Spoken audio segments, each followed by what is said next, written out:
તો સવારમાં મોગલ ડાયરાને અને આજે તો આપણી સવાર પડી ગઈ છે જીઓના પેટ્રોલ પંપે અને પછી તો અમારી પલટન ઉપડી રેવન્યુ તલાટીની એક્ઝામ આપવા માટે, કેમ કે આજે હતી રેવન્યુ તલાટીની અમારી એક્ઝામ. ખરેખર આજે તો ખબર પડી જ ગઈ આખરે સવારમાં ઉઠવાનો કંઈક આનંદ જ અલગ હોય છે. ગોવાના સેન્ટરની આશા રાખીને બેઠા હતા, પણ ખેતરોની વચ્ચે જ સેન્ટર આવ્યું છે. રસ્તામાં ડાકોર જવાનો પ્લાન પણ બનાવી દીધો અમે, કારણ કે આપણે તો કંઈ વાંચ્યું નહોતું, એટલે પેપર તો સારું જવું જ જોઈએ. એટલે રણછોડ રાયને પ્રાર્થના પણ કરી દીધી, લીધી થોડીક પ્રસાદી અને રણછોડ રાયના આખરે દર્શન કરી જ લીધા. તમે પણ કરી લો દર્શન. એમાં પણ 1 કલાક લાઈનમાં ઊભા રહ્યા અને ધક્કા મુક્કી ખાતા રણછોડ રાયજીના આખરે ટીવીમાં લાઈવ દર્શન કર્યા હો. અને ડાકોર આયા હોઈએ અને ડાકોરના ફેમસ ગોટા ના ઠપકારીએ એવું તો બને જ નહીં, એટલે પેટ પૂજા પણ કરી લીધી આપણે. તમે નિહાળી શકો છો અમારી ભૂખડ બારસોને, જરા ગોરથી નિહાળજો હો, કેવી ભૂખડ બારસો છે નહીં. ચા વિના મને ચેન પડે નહીં, એટલે એનર્જી ડ્રિંક તો લેવું જ પડે, કેમ કે જવાનું હતું પેપર આપવા માટે. અને આ રહ્યું એક આગળ જેણે મને પૂરેપૂરા 3 કલાક એક્ઝામ સેન્ટરે દુઃખ જ અપાયું છે.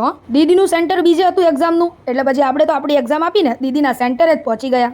ખેર છોડો, પેપર તો જિંદગીમાં આવતા રહેશે, પણ જીવનમાં ફરવાનું બંધ ના થવું જોઈએ. એટલે અમે લોકો પહોંચી જ ગયા નડિયાદના ફેમસ એવા સંતરામ મહારાજના મંદિરે. ત્યાં તો મારી બહેન જ ખોવાઈ ગઈ હો. આખરે પેટ પૂજા કરવા માટે કાંઈ ન મળ્યું, એટલે છેવટે ચોકલેટ કપ કેક જ ઠપકારી દીધી હો. અમારી પેટ પૂજા કરવાનું કાર્યક્રમ તો ક્યારેય પૂરો નહીં થાય, એટલે આ વ્લોગને એન્ડ આપીએ છીએ અને મળીએ પાર્ટ 2 માં.